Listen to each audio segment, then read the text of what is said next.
Good morning, everyone. Hope you're all well. It is April 4th today, Thursday, so we're coming into the end of the week. We've got non farm payrolls tomorrow, pre market. Ideally, my mic is working, everything is good to go. So, let's take a look at what this market holds, what happened here. We got a jobs report this morning, our jobless claims this morning before the NFP, and you can see we've amassed a pretty big upside momentum move here on the S&P 500 as well as on the Nasdaq from that movement yesterday. A very, very quick rebound on the buy side into these high 40s again into the end of the day, and we just closed much higher and we started trickling back above that 70 on the S&P. So let's talk about what we got going on, break down some of my thoughts on this market and where we could go from here. So first and foremost, the news out of China, right? Janet Yellen, Treasury Secretary, is landing in China today for the second time in the past year. The trip will include 4 days of meetings with top Chinese officials, such as Vice Premier He Lifeng and Wang Zhaizhong. I don't know if I'm pronouncing these correctly, but this is what I'm reading. The government, sorry, the governor of manufacturing and export province in Guangdong. It also comes on top of a phone conversation this week between President Biden and Xi Jinping that discussed unfair trade policies and non-market economic practices. While Secretary of State Anthony Blinken is scheduled to visit Beijing later this year. So Yellen's trip will deal with a flood of exports that are coming out of China, especially in the clean industry. In the energy industry, think solar panels, batteries, electric vehicles. And if there are no trade barriers established, Elon Musk said that Tesla would, in the most recent earnings call, said that they, quote unquote, the Chinese automakers will pretty much demolish most other car companies around the world. So overnight, China's BYD, remember, an EV company, even announced plans to launch its first electric pickup truck this year, taking on Tesla's Cybertruck and others as it obliterates rivals on price and sales. We also saw Xiaomi's car that recently just exploded on Twitter with its very sleek design and also low pricing. Not to mention, recently in news, we saw that best trader ever, Nancy Pelosi, also was investing in clean energy stocks, right, as of most recent additions. So there might be something in there realistically, right? We might start to see clean energy increase in valuation and price over the coming weeks. So Biden can unilaterally impose new tariffs on Chinese products without the approval of Congress, given more leverage to the administration in the upcoming discussions. However, the biggest fear is the buildup of industrial overcapacity, especially as China's ability to consume at home is diminished due to moderating economic growth. Overproduction and subsidized industries have led China in the past to sell products abroad at reduced prices, making it harder for other countries to compete, especially nascent technologies. So we went, excuse me, we went too long with little communication, misunderstanding developed. This is what Yellen said ahead of her trip. And we've agreed that it's important to both of us that we don't want to decouple our economies, that it needs to be a level playing field. I will convey my belief that excess capacity poses risk not only to American workers, firms, and the global economy, but also productivity and growth in the Chinese economy. As the production powerhouse, China is by far the biggest polluter on the planet. That includes the manufacturing of clean energy technologies of the future. It then sells those products, including to countries in the West, which have stricter emission rules and a hefty climate target. So according to Wood Mackenzie, a solar module made in China is 65% cheaper than one that is made in America, and Beijing's share of the market will remain above 80% until at least 2026. Things get even more complicated as the U.S. attempts to bring as much renewable energy as it can in the shortest possible time frame, while at the same time creating and forming a domestic supply chain.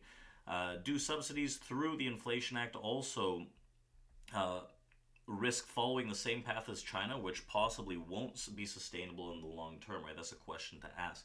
So we'll see how this unfolds, but as I mentioned before, Nancy Pelosi has been seen gathering some clean energy names, right? I forget what the name was. I'd have to dive into it, but I feel like you can find it very easily in the Pelosi tracker. And this meeting comes at a very, very convenient time for those individual names. So it's something to consider, something to take a look at, that we might see a pop up in clean energy.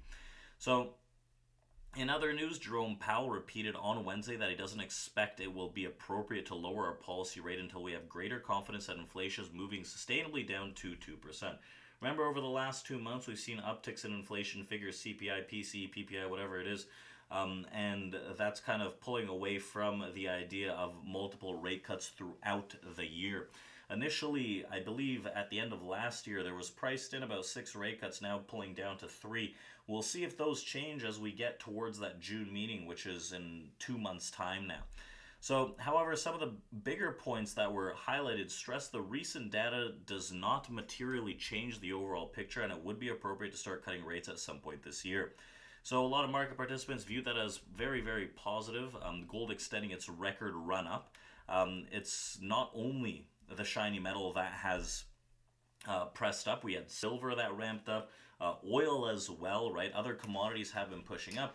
As we've been talking about over the last several weeks, months, that commodities are very undervalued for this year, and I'm looking for some upside momentum movement.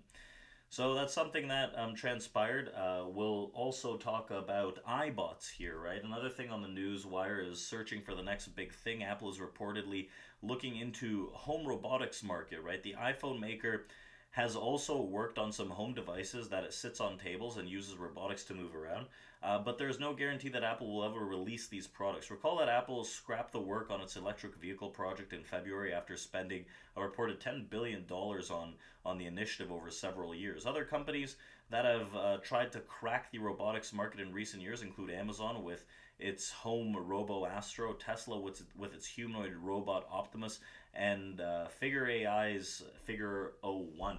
Now, Apple recently, right, is trying to lean in and backtrack, get into the AI space, as it's seen massive progress from the likes of Nvidia trying to join force with Google. Apple's one of the individual names that has been beat up fairly severely over the last few weeks compared to its other tech counterparts, the ones in the AI industry. So that's something to consider as well. This morning we had the initial jobless claims, which helped this market ramp up fairly aggressively. We also have Fed's Harker speaking, we have Fed's Barkin, we have Fed's Goolsbee, Fed's Mester, Fed's Kashkari, and then we have Fed's Pease, Fed's Musalem, and Fed's Kugler, all today, right? All today. But the voters and the important ones, the ones I think Harker, Barkin, Goolsbee, Mester, and Kashkari, are all during the actual session, right? Respectively at 10, 12, 12:45, 2, and 2 p.m. All breaking down speeches. So it could be one of those days where any type of Fed speak kind of triggers some market volatility. So one of these days that you have to be very, very cautious of. Speaking of this market and the recent push to the upside with these equities, on the S&P 500 over the last week, what we have seen is the market push lower, right? We started the week, we pushed lower.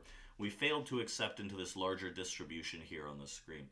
The failure to accept and a close back above and holding that support, right, suggests that there's a failed bear in the mix where we'd expect to see a little more upside in the momentum moves. Yesterday's rally into the close after, right, a pretty successive drop kind of solidified that there is a little more bullishness, and that was further guided by what we saw here pre-market.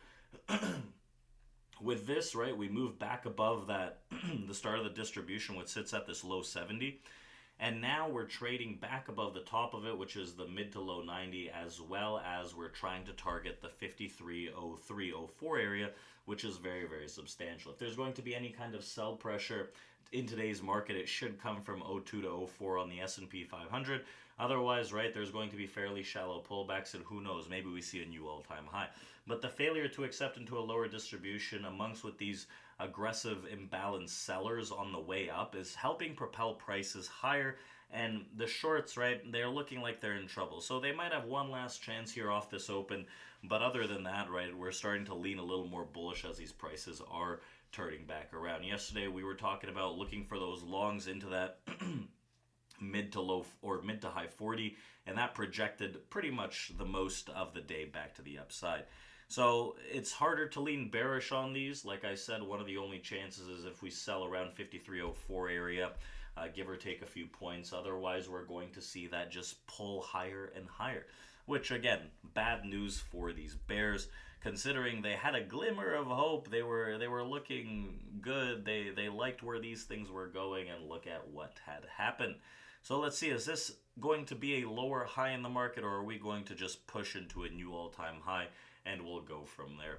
So with that being said, let's open up our live trading room. I'll see you all in there, and we'll wrap up the week tomorrow for